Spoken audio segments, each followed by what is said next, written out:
محترم ناظرین و سامعین، السلام علیکم ورحمۃ اللہ وبرکاتہ۔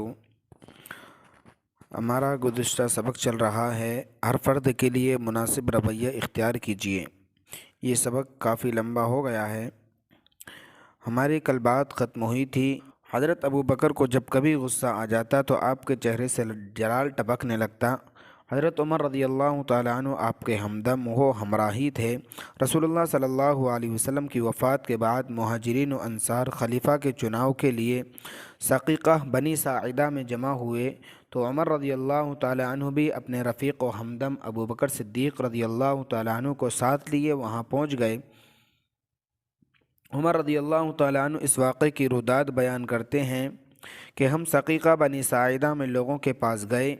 جب ہم بیٹھے تو انصار کے ایک مقرر نے خطبہ پڑھا، اللہ کی حمد و ثنا بیان کی اور کہا، ہم اللہ کے انصار اور اسلام کا لشکر ہیں، اور آپ اے مہاجرین کی جماعت ہماری ہی ایک ٹولی ہیں۔ آپ کی قوم کے کچھ افراد یہ چاہتے ہیں کہ ہمیں جڑ سے اکھاڑ پھینکیں اور حکومت کے اس معاملے میں ہم سے سارا اختیار چھین لیں۔ وہ خاموش ہوا تو میں نے بولنا چاہا۔ میں نے اپنے من میں ایک تقریر تیار کر رکھی تھی جو مجھے بہت پسند آئی تھی، اور میں ابو بکر سے پہلے بات کرنا چاہتا تھا۔ میں ان کی تیزی طبع سے خائف تھا، لیکن ابو بکر نے کہا، عمر ٹھہریے۔ میں نے انہیں ناراض کرنا پسند نہیں کیا۔ انہوں نے بات شروع کی۔ وہ مجھ سے بڑے عالم اور زیادہ باوقار تھے۔ اللہ کی قسم انہوں نے ہر وہ بات فی البدیہہ کہہ ڈالی جو میں نے اپنے دل میں سوچی تھی، بلکہ انہوں نے جو کہا مجھ سے بہتر اور زیادہ اچھے انداز سے کہا۔ ابو بکر نے اپنی تقریر میں کہا، آپ لوگوں نے اپنی جن اچھائیوں کا ذکر کیا، واقعی آپ ان کے اہل ہیں۔ عرب حکومت کے معاملے کو قریش کے اس قبیلے ہی کے لیے مانیں گے۔ یہ عرب کا افضل ترین خاندان اور فائق ترین گھرانہ ہے۔ میں نے آپ کے لیے ان دو آدمیوں کو پسند کیا ہے، ان میں سے کسی ایک کی بیعت کر لیجئے۔ یہ کہہ کر انہوں نے میرا اور ابو عبیدہ بن جراح کا ہاتھ پکڑا۔ وہ ہم دونوں کے درمیان تشریف فرما تھے۔ مجھے ان کی یہی ایک بات اچھی نہیں لگی۔ اللہ کی قسم میری گردن کاٹ دی جاتی تو یہ مجھے اس سے زیادہ پسند تھا کہ میں ایک ایسی قوم کا امیر بنوں جس میں ابو بکر موجود ہوں۔ لوگ خاموش رہے۔ انصار کا ایک کائیاں شخص بولا، میں اس معاملے میں وہ لکڑ ہوں جس سے رگڑ کر کھجلی رفع کی جاتی ہے، اور اس کھجور کا اونچا لمبا پھلدار درخت ہوں جسے گرد باڑ لگا کر یا ٹیک دے کر گرنے سے محفوظ کیا گیا ہے۔ مطلب یہ ہے کہ میں صائب الرائے ہوں اور اس مسئلے کا شافی حل صرف میرے پاس ہے۔ اے قریش کی جماعت، ایک امیر ہمارا ہوگا اور ایک امیر تمہارا ہوگا۔ اس بات پر بہت شور شرابہ ہوا، آوازیں بلند ہو گئیں، اور مجھے خدشہ ہوا کہ مسلمانوں میں اختلاف پڑ جائے گا۔ میں نے ابو بکر سے کہا، اپنا ہاتھ بڑھائیے۔ انہوں نے اپنا ہاتھ آگے کیا۔ میں نے ان کے ہاتھ پر بیعت کر لی۔ یہ دیکھ کر پہلے مہاجرین نے اور پھر انصار نے بھی ان کے ہاتھ پر بیعت کر لی۔ جی ہاں، ہر انسان کی ایک شخصی کلید ہوتی ہے جس کا سراغ لگا کر اس کے دل کے دروازے کھولے جا سکتے ہیں، اس کی محبت اور توجہ حاصل کی جا سکتی ہے اور اسے متاثر کیا جا سکتا ہے۔ اس لیے اپنے آس پاس ہنستے بستے لوگوں کی کلید شخصی کا پتہ لگائیں اور اسی کی بنیاد پر ان سے تعامل کے طریقے طے کریں۔ تب آپ جس کسی کو مشورہ دیں گے وہ پر اعتماد ہو کر آپ کے مشورے پر عمل کرے گا۔ جسے نصیحت کریں گے وہ نہایت خوش دلی سے آپ کی نصیحت قبول کرے گا۔ آپ بات کریں گے تو آپ کی بات گوش بر آواز ہو کر سنی جائے گی، لیکن یہ کلید آپ کو تبھی میسر آئے گی جب آپ لوگوں کی شخصیات اور ان کے طباع کا گہری نظر سے جائزہ لیں گے۔ ایک دفعہ کا ذکر ہے کہ رسول اللہ صلی اللہ علیہ وسلم اپنی مجلس میں بیٹھے صحابہ اکرام سے باتیں کر رہے تھے۔ اسی اثنا میں ایک آدمی مسجد میں داخل ہوا۔ اس نے پہلے تو دائیں بائیں دیکھا، پھر مسجد کے ایک گوشے کی طرف بڑھا۔ سب لوگ اسے حیرت سے تکنے لگے کہ یہ کیا کرنے والا ہے۔ اس نے دیکھتے ہی دیکھتے اپنا تہمد اٹھایا اور پھر بیٹھ کر اطمینان سے پیشاب کرنے لگا۔ چند افراد جلدی سے اٹھے تاکہ اسے اس عمل سے باز کریں۔ رسول اللہ صلی اللہ علیہ وسلم نے انہیں روکا اور تحمل سے فرمایا، اسے چھوڑ دیں، اسے مت روکیں۔ اعرابی پیشاب کر کے اٹھا تو نبی صلی اللہ علیہ وسلم نے اسے اپنے پاس بلایا۔ وہ آیا تو آپ نے اسے نرمی سے سمجھاتے ہوئے کہا، مساجد اس کام کے لیے نہیں بنائی گئیں، انہیں اللہ کا ذکر کرنے، نماز پڑھنے اور قرآن کی تلاوت کرنے کے لیے تعمیر کیا گیا ہے۔ نہایت مختصر نصیحت کرنے کے بعد آپ صلی اللہ علیہ وسلم خاموش ہو گئے۔ بات آدمی کی سمجھ میں آ گئی اور وہ چلا گیا۔ نماز کا وقت ہوا تو وہ پھر آیا اور جماعت کے ساتھ نماز ادا کی۔ رسول اللہ صلی اللہ علیہ وسلم نے تکبیر تحریمہ بلند کی، قرات کے بعد رکوع کیا اور رکوع سے سر اٹھا کر سمیع اللہ لمن حمیدہ کہا تو سب مقتدیوں نے ربنا ولک الحمد کہا۔ اعرابی نے بھی یہ الفاظ کہے لیکن مزید چند الفاظ کا اضافہ کر دیا، اے اللہ مجھ پر اور محمد پر رحم کر، ہمارے ساتھ کسی پر رحم نہ کر۔ نبی صلی اللہ علیہ وسلم نے اس کے یہ الفاظ سن لیے۔ نماز تمام ہوئی تو آپ نے لوگوں کی طرف دیکھا اور ان الفاظ کے قائل کے متعلق دریافت کیا کہ یہ کون ہے۔ لوگوں نے اعرابی کی طرف اشارہ کیا۔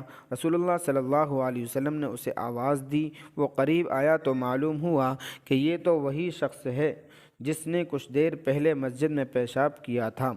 رسول اللہ صلی اللہ علیہ وسلم کی محبت اس کے دل میں اس حد تک گھر کر چکی تھی کہ وہ چاہتا تھا کہ اس کے اور رسول اللہ کے علاوہ کسی پر رحمت نازل نہ ہو۔ آپ نے اسے تعلیم دیتے ہوئے فرمایا، تم نے ایک وسیع شے کو تنگ کر دیا۔ اس آدمی کے ساتھ رسول اللہ صلی اللہ علیہ وسلم کے حسن سلوک کی وجہ سے اس کا دل آپ کا ہو گیا۔ وجہ صرف یہ تھی کہ آپ نے اعرابی کی کلید شخصی کا سراغ پا لیا تھا۔ آپ جانتے تھے کہ اس سے برتاؤ کیسا کرنا ہے۔ وہ ایک اعرابی تھا جو بادیہ سے آیا تھا۔ علم کے لحاظ سے وہ ابو بکر و عمر یا معاذ و عمار کا ہمسر نہیں تھا، چنانچہ اس کا مواخذہ بھی اس کی شخصیت اور اس کے مبلغ علم کے مطابق کیا جانا چاہیے تھا۔ معاویہ بن حکم رضی اللہ تعالیٰ عنہ ایک عام صحابی تھے۔ ان کی رہائش مدینہ میں نہیں تھی، نہ وہ نبی صلی اللہ علیہ وسلم کی مجالس میں حاضر ہوا کرتے تھے۔ بادیہ میں ان کے پاس بکریوں کا ایک ریوڑ تھا جس پر ان کی گزر بسر تھی۔ ایک دن معاویہ مدینے آئے، مسجد میں داخل ہوئے اور رسول اللہ صلی اللہ علیہ وسلم کی مجلس میں بیٹھ گئے۔ آپ اس آدمی کے متعلق گفتگو فرما رہے تھے جسے چھینک آ جائے۔ آپ نے اپنے صحابہ کو بتایا کہ ایک مسلمان اپنے بھائی کی چھینک سنے اور وہ چھینکنے والا الحمدللہ کہے تو جواباً اسے یرحمک اللہ یعنی اللہ تم پر رحم کرے کہنا چاہیے۔ معاویہ نے یہ بات پلے باندھ لی اور رخصت ہو گئے۔ چند دن بعد کسی کام سے مدینہ آئے اور مسجد میں داخل ہوئے تو دیکھا کہ رسول اللہ صلی اللہ علیہ وسلم صحابہ کرام رضوان اللہ علیہ مجمعین کو نماز پڑھا رہے ہیں۔ معاویہ بھی نماز میں شامل ہو گئے۔ دوران نماز کسی آدمی کو چھینک آ گئی۔ معاویہ کو یہ یاد آیا کہ انہوں نے یہ بات سیکھی تھی کہ مسلمان جب چھینکے اور الحمدللہ کہے تو اس کا جواب میں یرحمک اللہ کہنا چاہیے۔ انہوں نے فوراً بلند آواز سے یرحمک اللہ کہہ دیا۔ ان کی اس حرکت سے نمازیوں کی یکسوئی میں اچھا خاصا خلل واقع ہوا اور سب لوگ تیز نگاہوں سے انہیں تاڑنے لگے۔ معاویہ نے لوگوں کو حیرت سے اپنی طرف دیکھتے ہوئے پایا تو پریشان ہو کر کہا، ہائے میری ماں کی بربادی، تم لوگوں کو کیا ہوا؟ میری طرف کیا دیکھتے ہو؟ لوگ ہاتھوں سے رانوں پر مارنے لگے کہ خاموش ہو جائیں۔ انہوں نے دیکھا کہ لوگ انہیں چپ رہنے کا اشارہ کر رہے ہیں تو وہ خاموش ہو گئے۔ نماز ختم ہوئی تو رسول اللہ صلی اللہ علیہ وسلم نے نمازیوں کی طرف رخ کیا۔ شور شرابے کی آواز آپ کے کانوں میں بھی پڑی تھی، کسی بولنے والے کی آواز بھی آپ کو سنائی دی تھی، لیکن نئی آواز تھی اس لیے پہچان نہیں سکے۔ آپ نے لوگوں سے دریافت کیا کون بول رہا تھا؟ لوگوں نے معاویہ کی طرف اشارہ کیا۔ آپ نے انہیں اپنے پاس بلایا۔ وہ ڈرتے ہوئے قریب آئے، سوچنے لگے کہ نہ جانے اللہ کے رسول صلی اللہ علیہ وسلم کیا کہیں گے، کہیں ڈانٹ نہ پلا دیں۔ معاویہ یہ کہتے ہیں کہ میرے ماں باپ رسول اللہ صلی اللہ علیہ وسلم پر فدا ہوں، اللہ کی قسم میں نے آپ سے قبل اور نہ آپ کے بعد ایسے خوبصورت اور ہلکے پھلکے انداز سے تعلیم دینے والا معلم نہیں دیکھا۔ واللہ نہ آپ نے مجھے ڈانٹا، نہ مارا، نہ گالی دی، آپ نے بس اتنا کہا، معاویہ نماز میں باتیں کرنا مناسب نہیں، اس میں صرف تسبیح و تکبیر اور قرآن کی تلاوت کی جاتی ہے۔ آپ نے نہایت جامع اور مختصر نصیحت کی۔ معاویہ نے بات خوب سمجھ لی اور ان کے دل کو اطمینان حاصل ہوا تو انہوں نے کہا، میں جاہلیت کے دور سے تازہ تازہ نکلا ہوں، اللہ تعالیٰ نے ہمیں اسلام کی دولت سے نوازا ہے۔ ہم میں سے کچھ لوگ کاہنوں کے پاس جاتے اور ان سے غیب کی باتیں پوچھتے ہیں۔ رسول اللہ صلی اللہ علیہ وسلم نے فرمایا، تم ان کے پاس مت جانا۔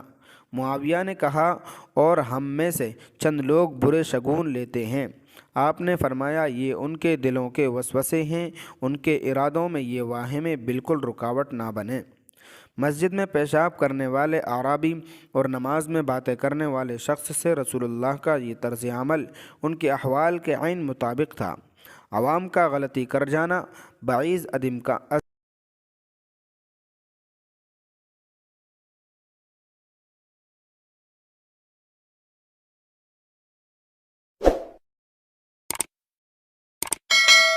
جس کا ذکر انشاءاللہ تعالی ہم آئندہ کل کریں گے۔